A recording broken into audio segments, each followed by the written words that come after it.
செய்தியை பார்த்து வருகிறோம்.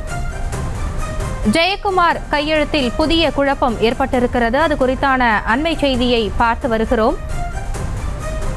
நெல்லை கிழக்கு மாவட்ட காங்கிரஸ் தலைவர் ஜெயக்குமார் மரணம் தொடர்பாக விசாரணையானது தீவிரமடைந்துள்ள நிலையில் தற்பொழுது ஜெயக்குமார் கையெழுத்தில் புதிய குழப்பம் ஏற்பட்டிருக்கிறது. ஜெயக்குமார் எழுதியதாக ஏற்கனவே 2 கடிதம் வெளியான நிலையில் 3வதாக ஒரு கடிதம் கிடைத்திருக்கிறது. அது குறித்தான அண்மை செய்தியை பார்த்து வருகிறோம். இதுகுறித்த கூடுதல் விவரங்களோடு இணைகிறார் எமது செய்தியாளர் பூபதிராஜ். இது குறித்தான விவரங்கள் என்ன? ஹாசினி வணக்கம். அதாவது ஜெயக்குமாரின் கடிதத்தில் இருப்ப கையெழுத்து அவருடையதான என்பது தற்போது சந்தேகம் எழுந்திருக்கிறது.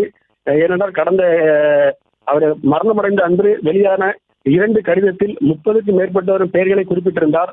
அதில் உள்ள கையெழுத்தும் தற்பொழுது கடந்த மார்ச் மாதம் வள்ளியூரில் அமைந்துள்ள ஸ்டேட் பேங்க் ஆஃப் இந்தியா முன்பு கண்டன ஆர்ப்பாட்டம் ஒன்றை நடத்துவதற்காக அவர் தன்னுடைய கைப்பட எழுதி அங்குள்ள வங்கி கிளை மேலாளருக்கு ஒரு கடிதம் ஒன்றை வழங்கியிருக்கிறார்.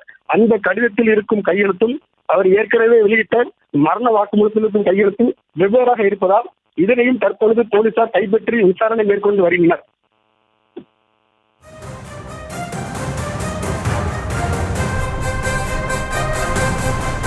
தங்களுடைய விவரங்களுக்கு நன்றி பூபதிராஜ். செய்திகளை உடனுக்குடனும் துல்லியமாகவும் தெரிந்து கொள்ள சப்ஸ்கிரைப் பண்ணுங்க.